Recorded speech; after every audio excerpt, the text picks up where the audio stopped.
Hi, everyone. Thank you so much for joining us today. My name is Cezar Williams, and I am the producing artistic director of the Fire This Time Festival. And welcome to our Fireside Chat, Season 17, featuring playwright Preston Crowder, whose play Black to Save the Day will be featured in this season's festival at the world famous Apollo Theater. Welcome, Preston. How are you doing today? I'm doing so well. I'm so excited to be here talking to you, Caesar, to talk about this play, and to be a part of such an incredible lineup this year. I'm super honored and grateful and can't wait for people to see it. Oh, thank you so much. We are honored to have your play in the festival. But that's a good place to start. Please tell us a little bit about your play. For sure. So my play, Black to Save the Day, is a satirical, somewhat absurdist take on the superhero genre. The play looks at the main character, Sister Blade, who is part of this superhero league called the Black Superhero League. And the Black Superhero League, they're handling the types of crimes in the Black neighborhoods, right? So they're really in their community doing the work. And she comes across an old partner that she used to work with, Fireblade, who has moved on to the Great Supremacy League, which is like, I think of it like the Marvel in this world, right? They're the ones who are fighting the intergalactic aliens and things like that. And so they reunite after some time and they have this conversation around, what does it mean to show up for your community? What does it mean to be a hero? And that's sort of the crux of the play. I'm super excited to just play with that genre, that superhero genre, and as it relates to, some of the real world things that we're experiencing right now. Yes, I really enjoyed how you use this play or use the superhero this device to talk about a subject that we talk about a lot in our community and in our Hmm. art, but from a fresh and fun and poignant take. So, Yeah. and it's funny when you're kind of on this elevated level of talking about superheroes, the stakes are even higher. And Yeah, so for it was, sure. I really, really enjoyed the play. When did you write this play? Maybe like February, March. Obviously, there's a lot going on in the world in this country right now. And I think I was just trying to make sense of, a lot of the chaos that's going on, particularly when it comes to the way in which Black communities are being affected by, the decision making of our current government. And so I was trying to like, figure out these feelings and figure out a way to talk about them. Um, and I also was thinking a lot about heroes and like what does it mean to be a hero in like an everyday sense, right? And just thinking about the people that I consider, my heroes, from the people who, make sure that we have clean streets to the people, helping out at the food pantries, passing out food. Like these are, in my eyes, these are the real superheroes, right? And they might not have capes or they might not be able to fly, but these are the people that actually show up and do the real work.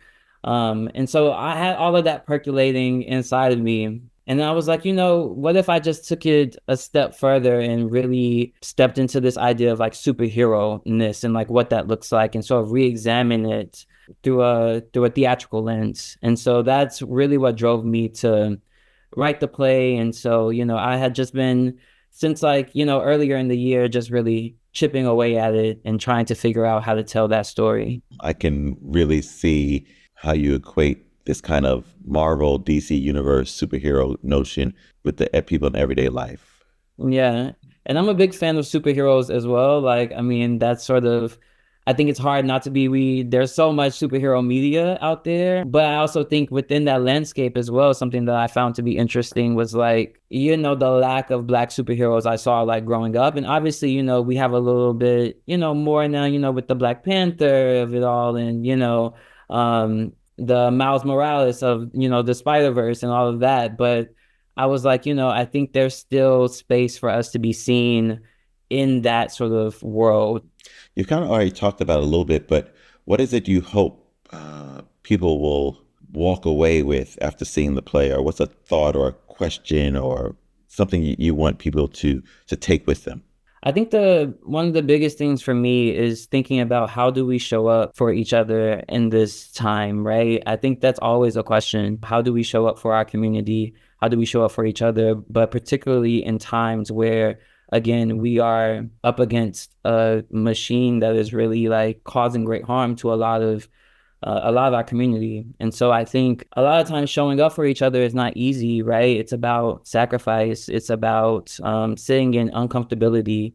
It's about, maybe having to give up something, right? That's something that I feel like I baked into the heart of this piece, because a lot of it is about, the main character Sister Blade is like, she has a decision to make within the piece around whether or not she's going to stick with the Black Supremacy League, which doesn't always get the resources, doesn't get the funding, doesn't have the things to always be there on time, right? They'll get there, but they might not be there on time. And so she has to struggle with, do I stay here or do I take an offer to go to the better league that might not actually serve my community? And so I think that's the main question for me is like, what do we do to show up for each other, and why, and how is that important, and why is that important, particularly again in these sort of times where it's craziness. It's just craziness happening, and I think more than ever right now, we really have to show up emotionally, mentally, if we can, financially. I think these are all things that we have to figure out how to support each other and how to maintain that community. That sentiment has always existed, but it feels like it has become amplified and elevated since last year's election. Yeah. With Trump coming in and the attacks on organizations that support marginalized folks being just kind of so brazen and out there. I feel like that's starting to happen. I think your piece is perfectly timed. A question: Where did you grow up? Oh, so I'm originally from Nashville, Tennessee, Southern boy, and I've been in New York since 2019. I moved here for my MFA in playwriting. But where I come from, that's very important to me, right? Coming from the South, I think, Black culture in the South is something that I think is so important. And a lot of my work, I try to tie back to the South in a lot of different ways, whether it's, through language or through setting, or, sometimes through theme as well. I think the Black Southern influence is very prevalent.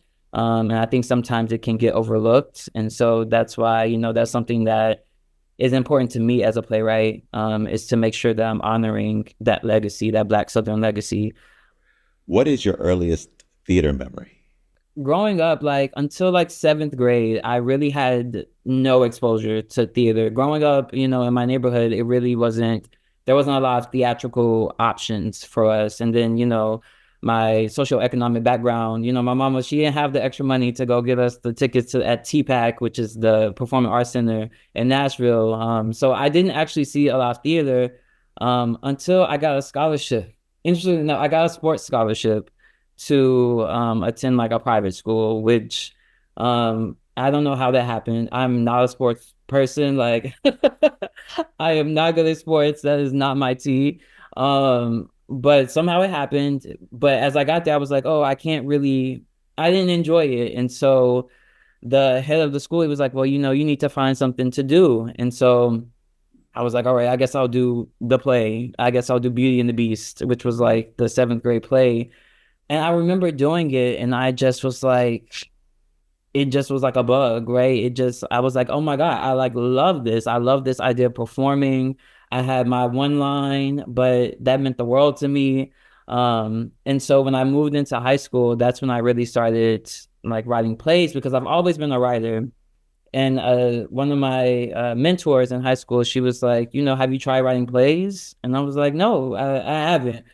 And so I did, and I just never stopped like from that point. And so, I'm so grateful for the mentors that I've had who have, nurtured me and introduced me to this world, right, that I didn't know existed for such a long period of time. And I think it's so important. I think, theater is one of the ways that we can really transform, schools of thought.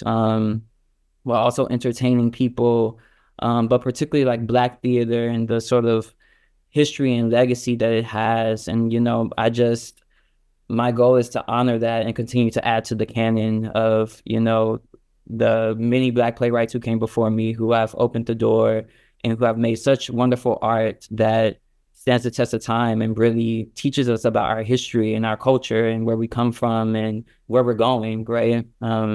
So yeah. If you had a time machine and you could go back and visit seventh grade Preston, what would you tell them? I would tell that young Preston, I would say, be fearless. I've had a lot of people try to stop my voice. And when I say stop my voice, I mean, tell me that, my writing may be too much, or, I should pull back, or, whatever those sort of outward voices will tell you that, leads you to self-doubt. And I would just tell, young Preston, like, don't be afraid, right? Like, trust your voice, trust your instinct, trust what you have to say, because it is important. I just want to, like I said, continue to add to the canon, and in the way that I feel, and really bring that sort of satirical, absurdist Black comedy back to the forefront in a lot of ways, because I think it's not something I see often. If folks want to find out more about you or connect with you, what would be some of the best ways to do that?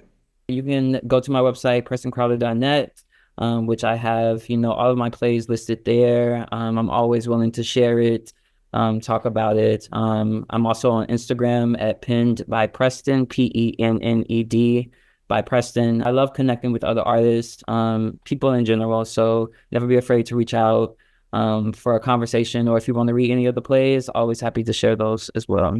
Wonderful. Well, Preston, thank you so much for joining us on the Fireside Chat. Of course. And I want to thank our audience. Please don't forget, get your tickets. Come see Preston's play along with 5 other wonderful playwrights. The Fire This Time Festival, you can go to our website, firethistimefestival.com. The festival will be presented from January 23rd through January 31st at the world famous Apollo. Like I said, please get your tickets, and everyone have a wonderful and blessed day. Bye-bye.